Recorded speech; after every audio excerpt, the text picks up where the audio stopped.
What is going on, guys? Hope you guys are doing good today. It is currently 3 o'clock in the morning. And I thought it'd be a good time to look at some crypto because I haven't looked at it in a while.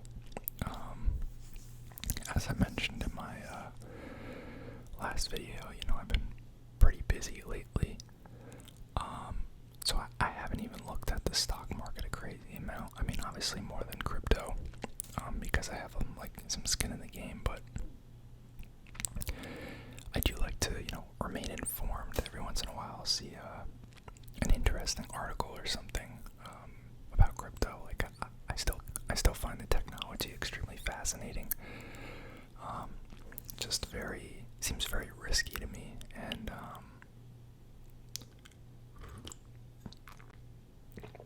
I feel like personally I don't want to say risk averse, but I'm a more conservative person and I'm fine to play the long game, which to me is investing in things that have had a long track record. So that's why I tend to prefer the stock market. I also think it's just more predictable and there's more transparency.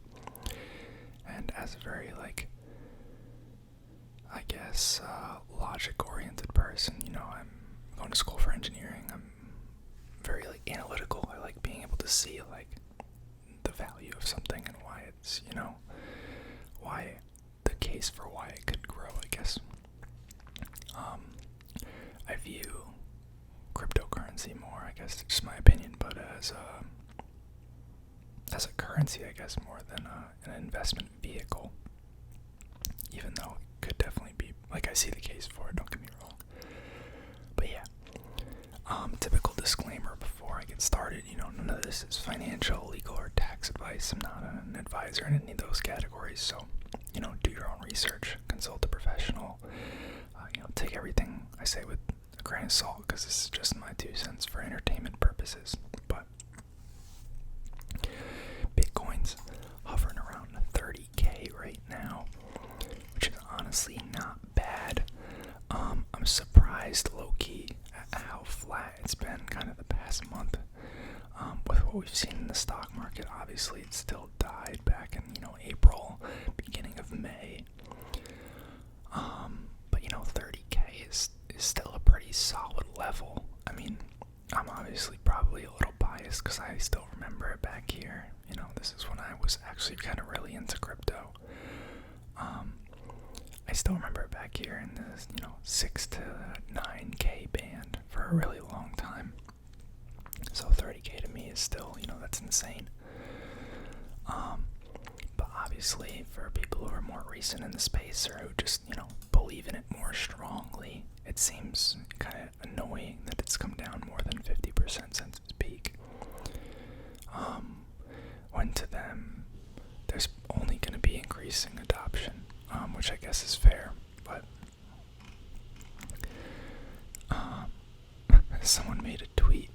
Looks like, I don't know if this is someone that's popular in the space. It looks like they're verified in something. I don't know if that's CoinMarketCap verification. I don't even know if this is Twitter, to be honest. I just assumed it was, but it might be their own integrated messaging board. But they're calling out all of the cryptos that people missed and what year they missed it in. And I guess people are probably suggesting what they're missing now. Let's see what they're saying. OOKI, Baby Doge, what the heck? LCX, Luna, right. We talked about that last time. That's the one that completely died. Metarix. Solana's a pretty reputable one from what I hear. I don't know a ton about it, but I've heard it a lot. I think Shema, Polkadot, and some of the other guys are backers of that. Quack, Schrodinger, Medicochi. I don't know any of these. If you guys know any of these, then throw your 2 cents down in the comments. But so pretty flat the past month. Let's take a look at some of the other cryptos. Ethereum, I feel like is going to be similar. Let's see. Oh, actually a little bit more of a downward trend there the past month. Got hit back in April, May as well. But this looks like it's been faring a little worse the past month. It does seem like it kind of lags Bitcoin a little bit. So, you know, if we move this edge up just a little bit, it'd look like a lot flatter, I guess. But again, this went down pretty hard from all time. I think even harder than Bitcoin. It was up at what, 4,800? Now it's at 1,800.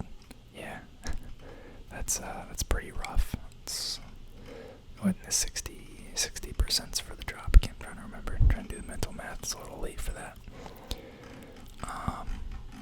Sorry if you guys can hear my dishwasher in the background, but I turned the gain down, so hopefully it's not too loud. Tether, interestingly enough, not at parity with the US dollar. I know it does that sometimes, especially with this whole like Luna craze. I'm wondering if that's affecting kind of like redemptions. I also wonder if that's what caused this drop here, was the Luna fears. Looks like it dropped to 97 cents, which is, it's crazy to think about, because in theory, like USDC and USDT, like, never had an issue like Luna. So if you just had the frickin' sense and balls to buy on the 12th, you could essentially buy a US dollar for 97 cents, which is hilarious.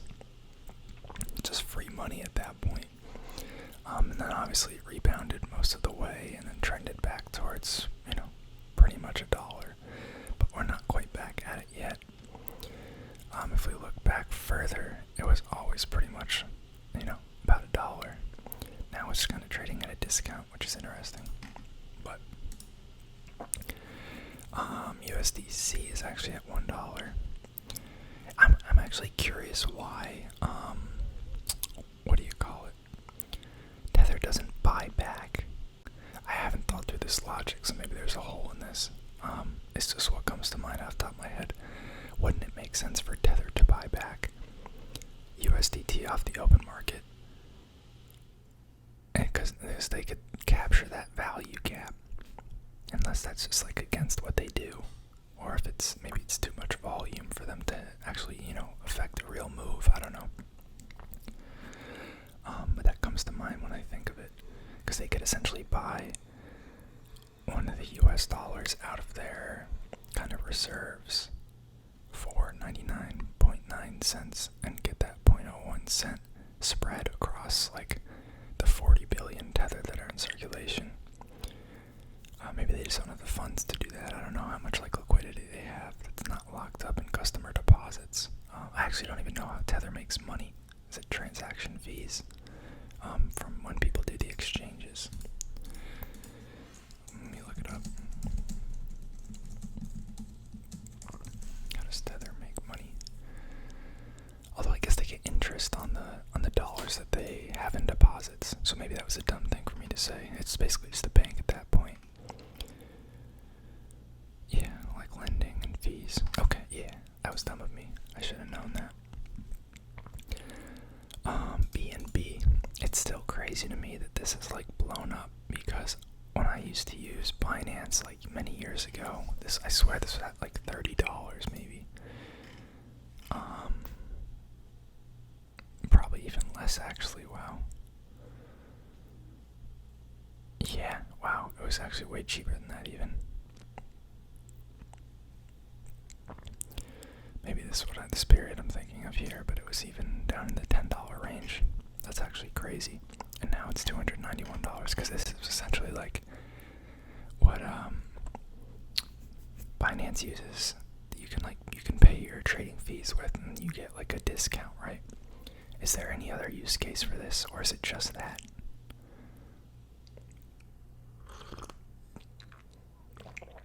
I guess it's kind of in a way acting as a kind of like an in-between reserve currency. If all the pairings on Binance support like BNB to what do you call it? BNB to like Bitcoin, BNB to Ethereum, then you can essentially use the BNB as the go-between instead of converting back to Bitcoin or USDT, which if it has lower fees, I guess, would make it preferable, but you know, is that the only use case? Because it's worth $47 billion, which is nuts. Cardano is at 62 cents. This one's been all over the place. Back when I first got into crypto, I think this was down at like, wait, what? I thought it was higher than that. I guess it was down in the like, maybe I'm thinking of back here. I thought it was in the 30-cent range, but I guess most of this time it's been even lower. But now it's back up to 62 cents, so it's come down crazy far. So it's basically at $3 at one point. End of last year in September. So that's a pretty drastic drop. It's like an 80% drop. I still don't, like, I've looked at them before, but I still have a hard time, like, remembering the use cases for, like, a lot of these currencies.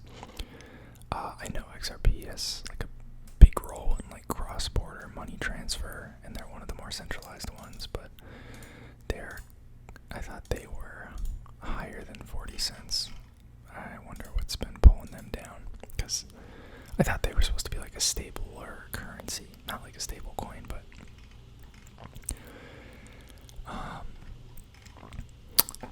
let's see. So it's at 86 cents back in like the March region, peaked back in September at like $1.40. This was higher back when I was into it. Back when I was into crypto, it was like in the 60 cents range, I think. So now it's even lower than that. It's at 40 cents, which is interesting. I feel like a lot of people don't like XRP, but then again, it's still a $20 billion crypto, so. Oh, and interesting, Binance has their own stablecoin. Maybe I've looked at this before and I just forgot, but I don't remember this. Like the chart, I mean, at a glance, looks more choppy than the other stable coins, but I think it's just how the axes are drawn. Solana at $40. That's bad, right? It used to be way higher, didn't it? Yeah. Wow, that's come down a lot. It was at $260. Jesus Christ. So this one's come down, what, 70-80%? Maybe more. My math is right. That's craziness. Dogecoin, about 7.9 cents. Every time I see this, I think of the guy, what's his name? Like, his nickname's like Dogecoin Millionaire or something. He, like, the guy who leveraged all his, like, credit card debt and stuff, put it in crypto, bought Dogecoin and turned it into, like, 3.2 million. And then just like refused to sell because he believed in it so hard, which was just so stupid in my opinion. And now it's worth like 300 grand or something. Like there's literally no use case behind Doge. It's literally just a pure hype machine, and to think that, you know, it's never gonna fall out of the hype cycle, like for good, it's just dumb. Like pretty much everything goes through cycles. Very few things are around for a long time, even multi-billion-dollar Fortune 500 companies.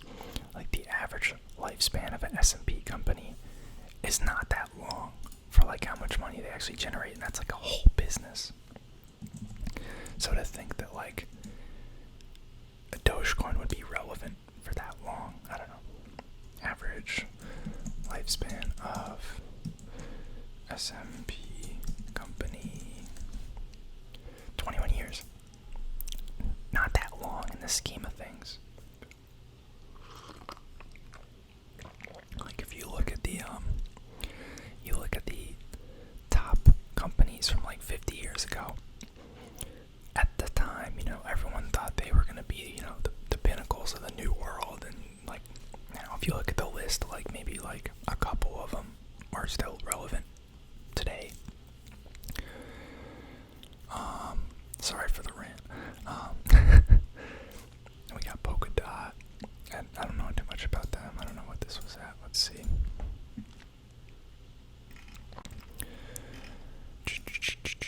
What was that? Wow, down about 80% as well. Okay. We're at Bitcoin. Tron still. I remember Tron. This was still about where it was when I looked at it way back. I think it was around 5-6 cents. So it really hasn't moved much. It was at what, 12 cents. This one's never really moved that much. That's kind of interesting. Don't know about DAI. I've heard of Avalanche, but I don't know too much about it. Sheba. I'm curious how Sheba is done. I know some people that were just crazy into Sheba, acting like it was gonna be the next Dogecoin, which I guess it technically was, but again, just no real use case, just a hype machine. And those numbers are too small for even me to do the math. It's probably down about, what, 70-80% again. It's nuts. Like the amount of money that just like evaporated. Kind of sad. Chainlink I know is a popular one. Stellar Lumens, this used to be higher. Wow. I think this was in the 30s back when I was in 30 cents, I mean, back when I was interested. Yeah, see? That's weird. I guess it's just fallen out of favor. Let's see. So, Link peaked back in May of 2021. Okay, not September like a lot of these other ones. And it was at... Can't even find the right day. It's at like $50. Now it's at 9. So again, about 70-80% drop, sensing a common theme there. Matic. Let's see. Peaked back in December. Okay, a little later of a peak at about $2.87. Now it's at 65 cents. Yeah, another like, what is that? 70-80% drop. It's craziness. Let me know what you guys are in and how your portfolios are doing. I know VeChain was another popular one. Decentraland, ApeCoin.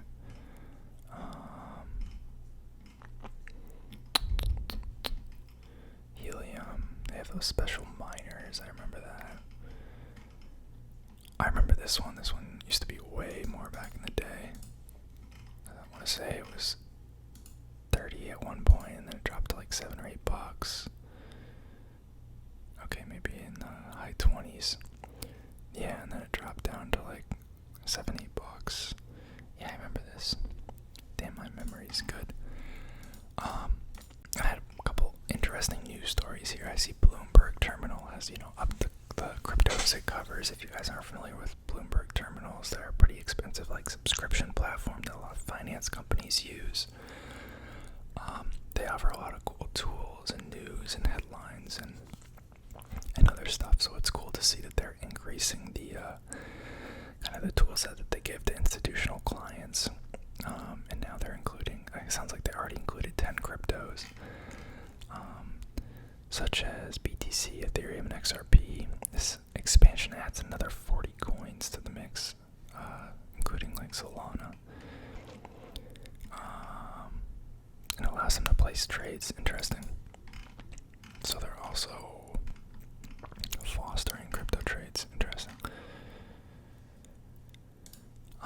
And then I don't know if you guys have seen this story. New York is looking to ban crypto mining, but only if it's fueled by fossil fuels.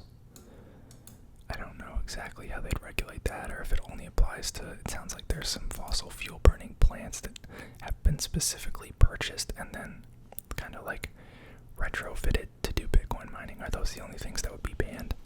Like, I would think so, or else that's the only way they can directly target it.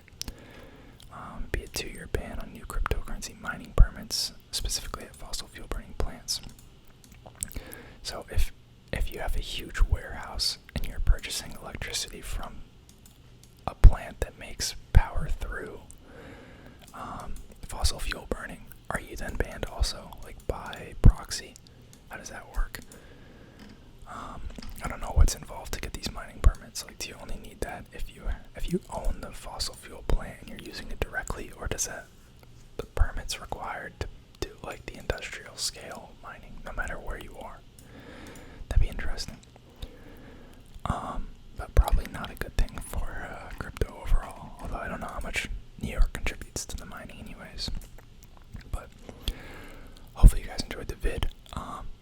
Let me know how your crypto portfolios are doing, what you're in.